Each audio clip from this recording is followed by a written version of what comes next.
সুপ্রিয় শ্রোতা, গল্প পাঠের আসর চ্যানেলে শুনতে যাচ্ছেন সুনীল গঙ্গোপাধ্যায় রচিত একা এবং কয়েকজন উপন্যাসটির ৬১তম পর্ব।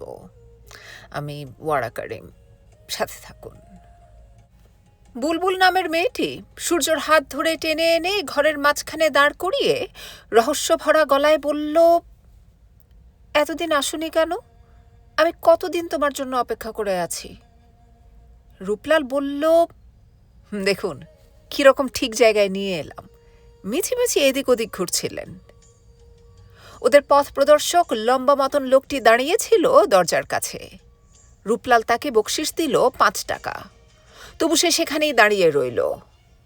বুলবুল সূর্যর বাহুতে চাপ দিয়ে বলল, তশরিফ রাখিয়ে, কুছ পিয়েঙ্গে? সূর্য জিজ্ঞেস করল, তোমার নাম বুলবুল? তোমার ভালো নাম কি? বুলবুল হাসিতে সারা শরীর দোলাতে লাগল। নকল হাসি নয়, সে যখন তখন হাসতে ভালোবাসে।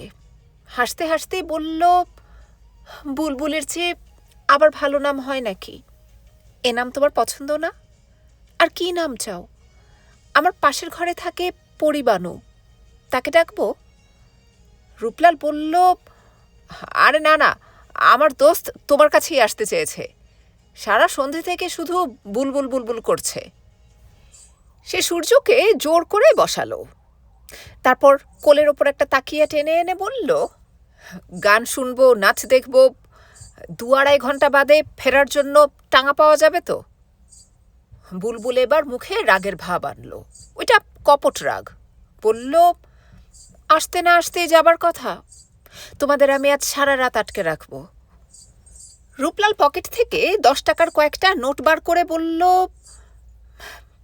কিছু আনাও টানাও। বুলবুল জিজ্ঞেস করল, বিয়ার না হুইস্কি? আমি বেরান্ডি ভালোবাসি। রূপলাল বলল, मैं तो दारू पीते नहीं, এই বাঙালি বাবুকে পুছো, আমার জন্য কয়েক খিলি পান আনিয়ে দাও। বুলবুল তখন সূর্যকে জিজ্ঞেস করল, তুমি কি খাবে মেহমান? সূর্য মাথা নেড়ে বলল, কিছু না। বুলবুল হাঁটু গেড়ে সূর্যর সামনে বসে পড়ে বলল, একদম কিছু না, একটা কিছু খাও। সূর্যর শান্ত মুখখানা দেখলে মনে হয় সে যেন এক নবীন সন্ন্যাসী, এক নর্তকী তার মান ভাঙাচ্ছে। আসলে বাইরে শান্তভাব দেখালেও সূর্য ভেতরে ভেতরে বিচলিত। সে তন্ন তন্ন করে দেখছে মেয়েটিকে। মেয়েটির রূপের আকর্ষণ আছে। সূর্যর রূপ পিপাসু মনটা জেগে উঠেছে। মেয়েটির চড়া লাল রঙের পোশাক, অভ্রের গুঁড়ো মাখা মুখ, রক্তবর্ণ আঙুলের নখ, সব মিলিয়ে একটা ঝকমকে ব্যাপার। চোখের পাতায় ঘন করে আঁকা সুরমা, ধারালো নাক, টুকটুকে ঠোঁট, গলায় একটা রঙিন পুতির মালা, কাঁচুলি বাঁধা বুক বড় বেশি উদ্ধত, সরু কোমর, পায়ে রূপোর নল। একে হাত বাড়িয়ে কাছে টেনে নিতেই ইচ্ছে করে। বুলবুল লম্বা লোকটাকে কি সব আনতে দিয়ে আবার কাছে এসে বসল সূর্যর। এবার অভিমান দেখিয়ে বলল, তুমি কোনো কথা বলছো না কেন? রূপলাল বলল, তুমি একটা নাচ দেখাও, তাহলে মেজাজ শরীফ হবে। বুলবুল বলল, তবলচিকে খবর পাঠিয়েছি, সে আসুক। রূপলাল বলল, না না, তবলচির কোনো জরুরত নেই, তুমি এমনিতেই নাচ দেখাও, কিংবা একটা গানা শুরু করো। তবলচি ছাড়া আমি নাচতেও পারি না, গাইতেও পারি না। ঘরে অন্য লোক আমার ভালো লাগে না, গুনগুন করে একটা গান করো, কিংবা তবলা দাও, আমি ঠেকা দিতে জানি, কাজ চলে যাবে। দাঁড়াও, ব্যস্ত হচ্ছ কেন? আগে পানটান আসুক। কি গো মেহমান, তোমার কি পছন্দ বললে না তো? সূর্য এবার ধীরে ধীরে বলল, তুমি নাচ দেখিয়ে কিংবা গান শুনিয়ে টাকা নাও, তাই না? লোকে টাকা খরচ করে তোমার রূপ দেখতে আসে। তোমার রূপের দাম কত? বুলবুল আবার হাসিতে গড়িয়ে পড়ল। বলল, কি অদ্ভুত কথা শোনো, রূপের আবার দাম? আমার রূপের কিমাত 10 জুতি। যাবার সময় আমাকে 10 ঘা জুতো মেরে যেও, তাহলেই হবে। সূর্য এরকম এরকম হেয়ালির কথার মানে বুঝতে পারল না। বলল, না, তুমি সত্যিই সুন্দর। টাকা না নিলে তোমার চলবে কেন? রূপলাল বলল, আরে দোস্ত, ওরকমভাবে টাকার কথা বলতে নেই।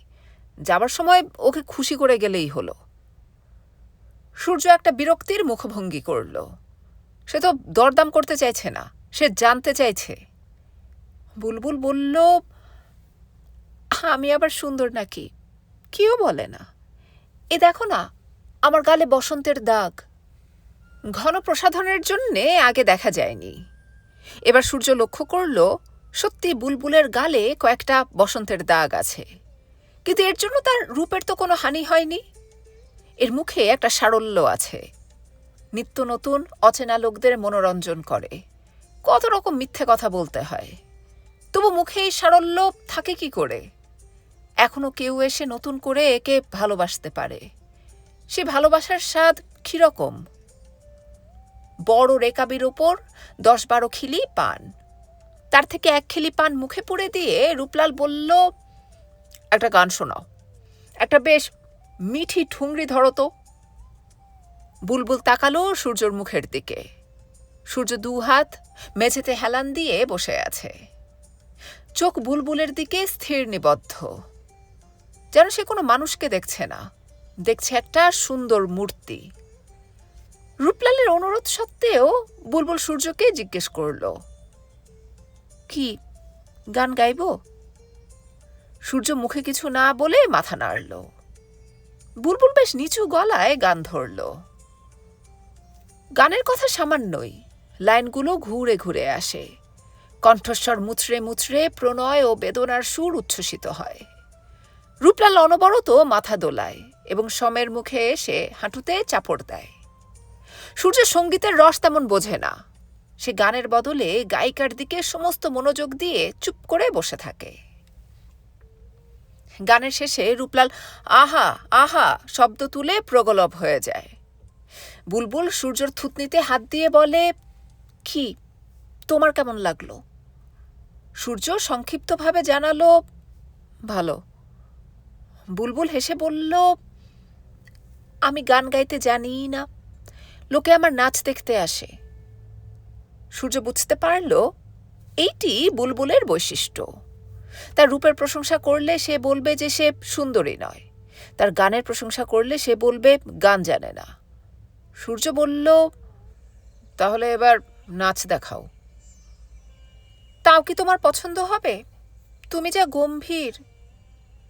বুলবুল 2টি গেলাসে ব্র্যান্ডি ঢেলে একটা এগিয়ে দিল সূর্যর দিকে। সূর্য বলল, আমার জন্য দরকার নেই।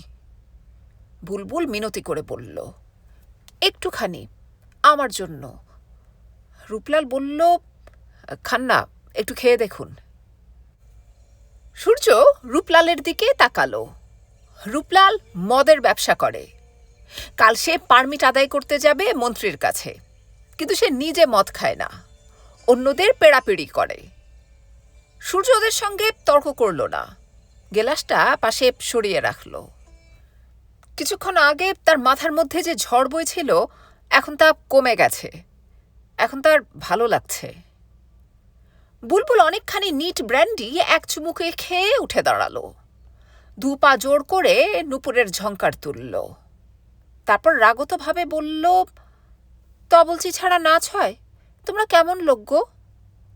রূপলাল ঘরের কোণ থেকে বাঁয়া তবলা জোড়া নিয়ে এসে বলল, আমি তাল দিচ্ছি, তুমি ধরো না। তবলার চাটি দিয়ে রূপলাল দেখল ঠিক মতন বাঁধা নেই, সুরে লাগছে না। খানিকটা হাতুড়ি ঠোকাঠুকি করে সে যখন আরেকবার আওয়াজ তুলল তখন বোঝা গেল যে সে একেবারে অনভিজ্ঞ নয়, মোটামুটি কয়েকটা বোল তুলতে পারে। বুলবুল একটু দূরে সরে গিয়ে হাত দুটো নিজের বুকের কাছে জোর করে দাঁড়ালো, পা দুটো পর্যায়ক্রমে ঠুকল কয়েকবার, তারপর খুব ধীরে লয়ে নাচ শুরু করল। সূর্যর মনে হলো ঘরটা যেন কিরকম ফাঁকা ফাঁকা লাগছে। নাচের সময় ঘর ভর্তি লোক থাকবে, মাইফেলে যেরকম থাকে। এদিক ওদিক থেকে সবাই তারিফ করবে, তাহলেই যেন নাচ ঠিক জমে। পরক্ষণেই তার মনে হলো এ ঘরে রূপলাল এখন না থাকলেই ভালো হতো। শুধু যদি সে একা বুলবুলের নাচ দেখত তাহলে ব্যাপারটা অন্যরকম হতে পারত। তবলা ছাড়া নাচ হয় না, এই আবার কি অদ্ভুত নিয়ম। সে তাকিয়ে রইল বুলবুলের মুখের দিকে। মুখটা এখন অন্যরকম। এই ব্যাপারটা সূর্য আগেও লক্ষ্য করেছে। কোনো শিল্পী যখন তার নিজস্ব শিল্পের মধ্যে ডুবে যায় তখন তাকে অন্য মানুষের মতন দেখায়। সেই মুখখানা চেনা কারুর মতন নয়। বুলবুলের হাত ও পা ধারালো অস্ত্রের মতন চতুর্দিকে সঞ্চালিত হচ্ছে। তার শরীরে এখন অনেক তরঙ্গ। বস্তুত রেখা ও রং এবং সুর ও তালের ঝাপটাঝাপটির মধ্যে মেয়েটি যেন কোথায় আড়ালে পড়ে যাচ্ছে। বুলবুলকে আর দেখা যাচ্ছে না। তার উড়ন্ত গোল ঘাগরাটিকে মাঝে মাঝে দেখাচ্ছে একটা বিরাট ফুলের মতন। নাচতে নাচতে বুলবুল যখন দু একবার রূপলালের মুখের কাছে হাত কিংবা শরীর আনছে, রূপলাল মাথা হেলিয়ে সরে যাচ্ছে। সূর্য লক্ষ্য করল রূপলাল প্রত্যেকবারই খুব সাবধানে এড়িয়ে যাচ্ছে বুলবুলের স্পর্শ, যেন সে একটা অছুত। ছেলেটি অদ্ভুত সত্যি। সে মদ খায় না, কিন্তু মদ কেনার জন্য টাকা দেয়। সে বাইজির নাচ দেখে ফুর্তি পায়, কিন্তু তাকে স্পর্শ করে না। নাচ শেষ হবার পর রূপলাল বলল, ধুর, তোমার নাচের চেয়ে তোমার গানই বেশি ভালো। দ্রুত লয়ে ঠিক ছিল না। বুলবুল অভিমান করে বলল, আমায় কেউ ভালো বলে না, আমায় কেউ পছন্দ করে না।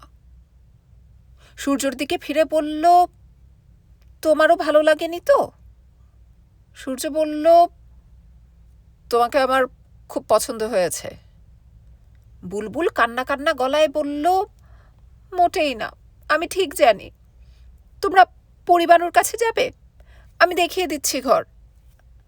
সূর্য বলল, না, কোথাও যাব না, তুমি খুব সুন্দর। বুলবুল গেলাসে অনেকটা ব্র্যান্ডি ঢেলে লম্বা চুমুক দিল। তারপর সে এঁটো গেলাসটা সূর্যর দিকে এগিয়ে দিয়ে বলল, খাও, আমি বলছি, খাও। সূর্য হাত দিয়ে বাধা দিয়ে বলল, কেন জোর করছো? আমি ওসব খাই না। বুলবুল তীক্ষ্ণ গলায় বলল, আমি জানি তুমি আমায় ঘেন্না করছো। সূর্য আহতভাবে বলল, না, তা নয়। বুলবুল গেলাসটা তুলে ওদের দিকে ছুঁড়ে মারার ভঙ্গি করে বলল, যাও, তোমরা পরিবানুর কাছে চলে যাও। আমি কি তোমাদের ধরে রেখেছি? এতক্ষণ বাদে সূর্য স্বচ্ছভাবে হাসল। তারপর হাত বাড়িয়ে বলল, দাও। সূর্য গেলাসটা নিয়ে একটা চুমুক দিল। বিষম লেগে গেল গলায়। তাই দেখে আবার হাসিতে লুটিয়ে পড়ল বুলবুল। সূর্যর উড়ুতে চাপড় মেরে বলল, ঠিক হয়েছে, জব্দ করেছি তো। আর খাবে? রূপলাল হাই তুলে বলল, অনেক রাত হয়ে গেল, এবার ফিরতে হবে। চলুন ভাদুড়িজি। সূর্য এই সুযোগটা খুঁজছিল। মুখ তুলে বলল, আপনি যান, আমি এখানে থাকব। রূপলাল অবাক হয়ে বলল, এখানে থাকবেন? আর কতক্ষণ? তা জানি না, হয়তো অনেক দিন। কি বলছেন আপনি? আপনার জিনিসপত্র? সে পরে ব্যবস্থা হবে। সূর্য বুলবুলের দিকে ফিরে বলল, আমাকে তোমার কাছে থাকতে দেবে? বুলবুল বলল, সে আপনার মর্জি। রূপলাল আরও কিছুক্ষণ ধরে চেষ্টা করল সূর্যকে ফিরিয়ে নেবার, ব্যর্থ হল। অগত্যা সে উঠে পড়ল একাই চলে যাবার জন্য। বাইজির ঘরে রাত কাটাবার কথা সে ভাবতেই পারে না। রূপলালকে বিদায় করে দিয়ে বুলবুল দরজা বন্ধ করল। তারপর বলল, আমি আজ গান গাইব না, নাচব না, কিচ্ছু করব না। আমি শুধু শরাব খাবো। মেহমান, তুমি এখানে থাকতে চাইলে কেন? সূর্য বলল, আমি অনেক খোঁজে খোঁজে তোমার কাছে এলাম। তোমাকে না পেলে আমার সব কিছু নষ্ট হয়ে যেত। সত্যি? হ্যাঁ, কাছে এসো। বুলবুল দৌড়ে এসে সূর্যর গায়ের ওপর ঝাঁপিয়ে পড়ল। তার একটু নেশা হয়েছে। অতি ব্যস্ততায় সেজন্য সূর্যর ঠোঁট খুঁজে পাচ্ছে না। সূর্য তাকে ধরে সামনে বসিয়ে দিয়ে বলল, শোনো, আগে তোমার সঙ্গে কয়েকটা কথা বলি। বুলবুল পাগলাটে গলায় বলল, আমি কোনো কথা শুনতে চাই না, আগে বলো, তুমি সত্যিই আমাকে খুঁজতে এসেছিলে? হ্যাঁ, সত্যি। কে বলেছে আমার কথা? কেউ বলেনি। আমি জানতাম তুমি ঠিক একদিন আসবে। তুমি আমার বোন শ্যাম, যদিও তোমার গায়ের রং খুব গোড়া। বুলবুল তার হাত দুটো চেপে ধরল সূর্যর গালে। সূর্য চোখ বুঝল। কয়েক লহমার জন্য তার মনে পড়ল সেই নারীর কথা, যে তাকে অপমান করে তাড়িয়ে দিয়েছে, যাকে সে কোনো দিন আর দেখবে না। সে তাকে বলেছিল, তুমি যেখানেই থাকো, আমি সব সময় তোমার সঙ্গে আছি। সূর্য চোখ খুলে আপন মনে বলল, না, সে নেই, বুলবুল আছে। এক টানে সে বুলবুলকে নিয়ে এলো নিজের বুকের ওপর। বুলবুলের মসৃণ খোলা পিঠে হাত বুলোতে বুলোতে সূর্য জিজ্ঞেস করল, বুলবুল, অনেকদিন আগে আরও একজন বুলবুল এখানে থাকতো। সেও খুব ভালো নাচত। তুমি তার নাম শুনেছ? না। তোমার মাও কি নর্তকী ছিলেন? বুলবুল মুখ তুলে বলল, তুমি এত প্রশ্ন কেন জিজ্ঞেস করছো? সূর্য তাকে আদর করে বলল, এমনি, বলো না। হ্যাঁ, আমার মা কোথায় যেন চলে গেছে। সূর্য আপন মনে হাসল। সে আর বুলবুল তো একই। একজন নর্তকীর ছেলে হিসেবে সে যদি এখানেই থেকে যেত, তাহলে এতদিনে সে গুন্ডা, দালাল কিংবা তবলচি হতো, কিংবা ব্যবসা করত রূপলালের মতন। তার বদলে কত দূর চলে গিয়েছিল সে। সেই দূরের জগৎটা বড় জ্বালা যন্ত্রণাময়। সে আর কোথাও যাবে না। আমি ভেবেছিলাম রেনুর কাছ থেকে অনুমতি পেয়ে গেলেই আমার আর বিদেশ যাবার ব্যাপারে কোনো বাধা থাকবে না। তারপর থেকে আমি একটু একা থাকলেই স্বপ্ন দেখি। জার্মানির পথে পথে আমি একটা ভারী ওভারকোট পরে ঘুরে বেড়াচ্ছি। দারুণ শীত। মাঝে মাঝে ফুঁ দিয়ে গরম করে নিচ্ছি হাত দুটো। আমি কথা বলছি জার্মান ভাষায়। দিনের বেলায় কাজ করি কারখানায়, রাত্রির বেলা কলেজে ক্লাস করি। আমার বাড়ির খুব কাছেই পোস্ট অফিস। এক একদিন মাঝরাত্রিরে আমি হেঁটে যাই চিঠি ফেলতে, যেন চিঠিখানা তক্ষুনি পোস্ট না করলে পৌঁছতে অনেক দেরি হয়ে যাবে। পাসপোর্টের ফর্ম আনবার পর অবশ্য দেখলাম অনেক ঝামেলা। শুধু ভাড়া জোগাড় করতে পারলেই বিদেশ যাওয়া যায় না। একজন কোনো হোমরা চোমরা সরকারি অফিসারের সই লাগবে, না হলেই পুলিশ ভেরিফিকেশন দরকার। সেটা একটা অনিশ্চিত ব্যাপার। তাছাড়া লাগবে একজন গ্যারান্টার। আমি যদি বিদেশে হঠাৎ মারা যাই কিংবা নিঃস্ব হয়ে পড়ি, তাহলে আমার সৎকার কিংবা আমাকে ফিরিয়ে আনার দায়িত্ব ভারতের রাষ্ট্রপতির। তিনি সে ব্যবস্থা করবেন বটে, কিন্তু খরচটা পরে আদায় করে নেবেন আমার গ্যারান্টারের কাছ থেকে। কে হবে সেই গ্যারান্টার? আমি সেরকম কারুকেই চিনি না। তাছাড়া আমাকে সব কিছুই করতে হবে খুব গোপনে। বাবা মাকে আগে থেকে কিছুতেই জানানো চলবে না। সারাদিন এদিক ওদিক ঘোরাঘুরি করি, কিন্তু কারুকেই কিছু বলতে পারি না মুখ ফুটে।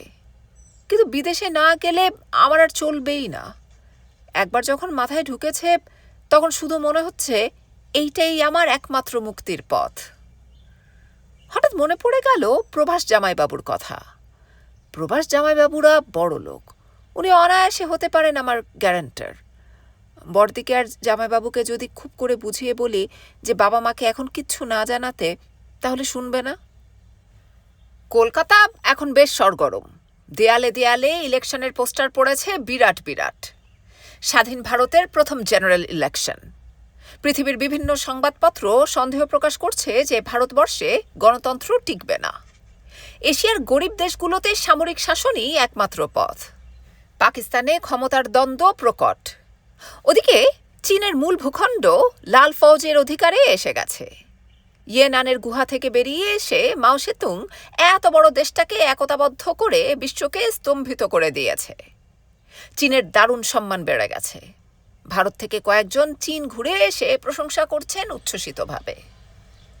তেলেঙ্গানার ব্যর্থতার পর ভারতের কমিউনিস্ট পার্টি সিদ্ধান্ত নিয়েছে সাধারণ নির্বাচনে অংশগ্রহণ করার। আমার পুরনো সহকর্মীদের অনেক উৎসাহ উদ্দীপনা লক্ষ্য করি। প্রায়ই স্ট্রিট কর্নার মিটিং হয়। একদিন হচ্ছিল আমাদের বাড়ির সামনেই, বক্তৃতা দিচ্ছিলেন আদিনাথ দা। আদিনাথ দার সঙ্গে আমার অনেকদিন কথা বন্ধ।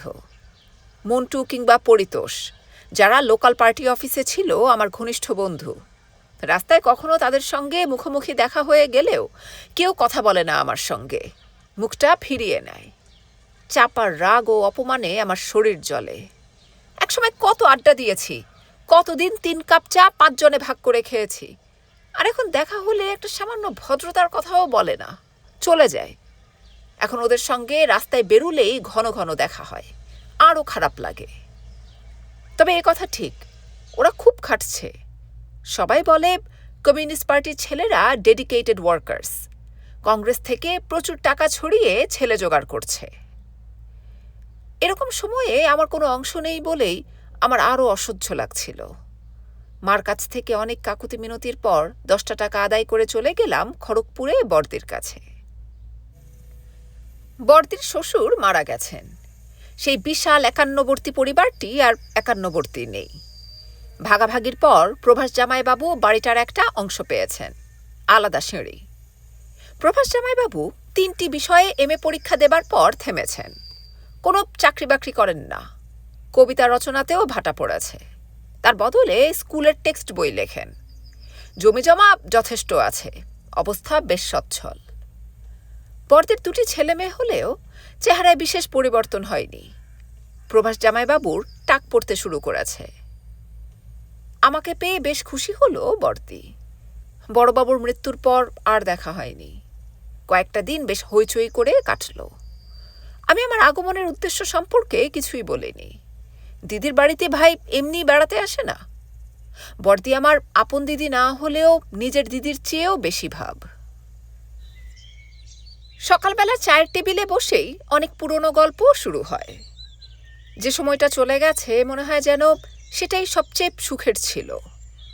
বড়বাবুর বাড়িতে যখন বড়দিরা আর আমরা সকলে একসঙ্গে থাকতাম, মানুষজনের সারা বাড়িটা গমগম করত। সেই সব দিনের কথা উঠলে মনে হয় ওরকম আনন্দ আর কখনো ফিরে আসবে না। কথায় কথায় সূর্যদার প্রসঙ্গও আসে। সূর্যদা সম্পর্কে প্রভাস জামাইবাবুরই আগ্রহ বেশি মনে হয়। তিনি বারবার বলতে লাগলেন, ছেলেটি অদ্ভুত, ছেলেটি একদম অদ্ভুত। ওইসব ছেলে সাংঘাতিক কাণ্ড কারখানা ছাড়া বাঁচতে পারে না। চোখ দুটো লক্ষ্য করেছ? মোটেই স্বাভাবিক মানুষের মতন নয়। বড়দি হাসতে হাসতে বলে, বাদল, তোর মনে আছে সূর্যদাকে আমরা যখন প্রথম দেখি তখন কিরকম সাহেব ছিল, বাংলাই বলতে পারতো না। কথার সূত্রে অতীত ও বর্তমান বারবার স্থান পরিবর্তন করে। আমরা কখনো কখনো বয়স্ক কণ্ঠস্বরে ছেলেবেলার মতন হাসতে চেষ্টা করি। বড়দি জামাইবাবুরা 10 বাদে পুরী যাবেন বলে সব ঠিকঠাক করা ছিল। বড়দি আমাকে বলল, বাদল, তুইও আমাদের সঙ্গে চল, আমি কাকিমাকে চিঠি লিখে দিচ্ছি। প্রভাস জামাইবাবুও খুব উৎসাহের সঙ্গে বললেন, হ্যাঁ চলো চলো, খুব ভালো হবে। তুমি পুরীতে যাওনি তো আগে? আমি পুরীতে যাইনি এবং বেড়াতে খুবই ভালোবাসি, কিন্তু আমার পক্ষে অতগুলো দিন কলকাতার বাইরে কাটানো এখন সম্ভব নয়। বললুম, না তোমরাই যাও, আমার অনেক কাজ আছে। বড়দি হেসে বলল, তোর আবার কি কাজ রে? প্রভাস জামাইবাবু বললেন, ওসব কিছু শুনতে চাই না, তোমাকে যেতেই হবে। শ্রীলেখা, ওকে ধরে রাখতে পারবে না? আমি ফস করে বলে ফেললাম, তোমরা সমুদ্রের ধারে যাচ্ছ আর আমি সমুদ্র পেরিয়ে যাচ্ছি। খানিকটা অবিশ্বাস, খানিকটা কৌতূহল নিয়ে বড়দি জিজ্ঞেস করল, কি, কোথায় যাচ্ছিস? আমি লাজুকভাবে উত্তর দিলাম, আমি জার্মানিতে যাচ্ছি, সেই ব্যাপারেই জামাইবাবুর সঙ্গে কথা বলতে এসেছি। বড়দি খুব খুশি হয়ে বলল, জার্মানি যাচ্ছিস? বাহ, এ তো দারুণ খবর, আগে বলিসনি কেন? প্রভাস জামাইবাবু জিজ্ঞেস করলেন, এত জায়গা থাকতে জার্মানি কেন? ইস্ট না ওয়েস্ট? ওয়েস্ট জার্মানিতেই যাব, তার কারণ ওখানে এখন খুব চাকরি পাওয়া যাচ্ছে। তারপর ইস্ট জার্মানিও ঘুরে আসার ইচ্ছে আছে। বড়দি বলল, কাকা কাকিমা নিশ্চয়ই খুব খুশি হয়েছেন। কাকিমা তো কিছুদিন আগেই চিঠি লিখেছেন, কিছু জানাননি তো? মা এখনো জানে না। বড়দি প্লিজ মাকে কিছু বলো না এখন। তারপর আমার পরিকল্পনা সব খুলে বললাম। প্রভাস জামাইবাবু খুব আগ্রহী হয়ে পড়লেন এবং প্রতিশ্রুতি দিলেন সব রকম সাহায্য করার। প্রভাস জামাইবাবুর প্রতি কৃতজ্ঞতায় আমার মন ভরে গেল। উনি মানুষটি খুব কৌতূহলী ধরনের, সব বিষয়েই জানতে চান। ওর নিজের জীবনযাত্রার ব্যাপারে কোনো সমস্যা নেই, তবু দুঃখ দারিদ্র্য অর্থাৎ যাকে বলে জীবন সংগ্রাম, এসবের প্রতি একটা রোম্যান্টিক আকর্ষণ আছে। আমাকে বারবার বলতে লাগলেন, তুমি যে নিজে নিজে চলে যাওয়া ঠিক করেছ, এটা খুব ভালো করেছ। যা হয় হোক, দরকার হয় রেল স্টেশনে শুয়ে থাকবে, একটা রুটি খেয়ে সারাদিন কাটিয়ে দেবে, তবু জীবনকে দেখতে হবে। প্রভাস জামাইবাবু আগে একবার দার্জিলিংয়ে বেড়াতে গিয়ে একটা ওভারকোট কিনেছিলেন। পুরনো তোরঙ্গ খুলে সেটা বার করে আমাকে দিয়ে বললেন, দেখো তো বাদল, এটা তোমাকে ফিট করে কিনা। তোমার তো একটা ওভারকোট লাগবেই। ওভারকোটটায় দু এক জায়গায় পোকায় কেটেছে, তবু সেটা গায়ে দিয়ে আমার এত ভালো লাগলো যে আমি আবার স্বপ্ন দেখতে লাগলাম। ঝুরঝুর করে বরফ পড়ছে, আমি হেঁটে যাচ্ছি জার্মানির একটা গ্রামের রাস্তা দিয়ে। আমাকে একটা পোস্ট অফিস খুঁজে বার করতে হবে, এক্ষুনি একটা চিঠি পোস্ট করা দরকার। আমি রেণুকে কথা দিয়েছি প্রত্যেক সপ্তাহে একবার। বড়দির স্নেহপ্রবণ মন প্রাথমিক উচ্ছ্বাসের পর নানা রকম শঙ্কা দেখা দিল। ঘুরে ফিরে আমাকে এসে বলতে লাগলো, কাকিমা যদি মনে দুঃখ পান, কাকারও বয়স হয়েছে, বাড়িতে আর কেউ থাকবে না তুই চলে গেলে। আমি কোনো উত্তর দিই না। বড়দি আমার পিঠে হাত রেখে বলে, বাদল, মায়ের অনুমতি না নিয়ে কোনো কাজ করতে নেই, তুই কাকিমাকে ভালো করে বুঝিয়ে বল। আমি তখন বড়দিকে সান্ত্বনা দিই, তুমি এত ভাবছ কেন, সব ঠিক হয়ে যাবে। বিদেশে যাবার জন্য তখন আমার প্রাণ নাচ্ছে, বারবার মনে হয় আমি যাবই যাবই যাবই যাবই। তিনতলার জানলার কাছে দাঁড়িয়ে দূরের অন্ধকারের দিকে চেয়ে থাকতে থাকতে হঠাৎ একসময় মনে হয় আলোকোজ্জ্বল ইউরোপ স্পষ্ট দেখতে পাচ্ছি। বড়দি দরজার কাছে দাঁড়িয়ে অনেকক্ষণ আমার দিকে তাকিয়েছিল, আমি বুঝতে পারিনি। হঠাৎ ফিরে দেখে বললাম, বড়দি তুমি শুতে যাওনি? বড়দি হেসে বলল, তোকে দেখছিলাম। সূর্যদাও ঠিক ওই রকমভাবে জানলাটার কাছে দাঁড়িয়ে থাকতো। আমি বললাম, সূর্যদা কি এই ঘরে থাকতো নাকি? হ্যাঁ, প্রায় 10 বছর হয়ে গেল না রে, অথচ মনে হয় সেদিনের কথা। কত কি বদলে গেল। বড়দি, মানুষ তো বদলাবেই। বড়দি দীর্ঘশ্বাস গোপন করে বলল, আমি বোধহয় বদলাইনি, আমার এখনো পুরনো সব কিছুর জন্য মন কেমন করে। বড়দি, তুমি এখনো সূর্যদাকে ভুলতে পারোনি, সূর্যদা কিন্তু তোমাকে বেমালুম ভুলে গেছে। তা তো ভুলবেই, ওর তো কোনো দোষ নেই, আমি তো ওকে কিছু দিইনি। সূর্যদা যদি এখন আবার ফিরে আসে, তোমার কাছে কিছু চায়, তুমি দিতে পারবে? না, এ কথাও জানি ও আর ফিরে আসবে না, ওর স্বভাব সেরকম নয়। তাহলে আর মন খারাপ করে লাভ কি? সে তুই বুঝবি না। আমি এখন আর সেই ছেলে মানুষটি নেই, এখন সব বুঝি। ছাই বুঝিস, কারোকে ভালো না বাসলে এসব কিছু বোঝা যায় না। আর ভালোবাসা কখন বোঝা যায় জানিস? বিচ্ছেদের সময়, যখন দেখা হয় না, তখনই বোঝা যায় ভালোবাসা কতটা গভীর। কথাটা শুনে আমার মন একটু খারাপ হয়ে গেল। ভালোবাসা মানে কি তাহলে দুঃখ পাওয়া? সূর্যদার জন্য বড়দি তো শুধু দুঃখই পেয়েছে, তবু এত ভালোবাসা থাকে কি করে? প্রভাস জামাইবাবুর কথা ভেবেও আমার একটু কষ্ট হতে লাগলো। উনি সুখে আছেন, উনি ভালোবাসা পাননি।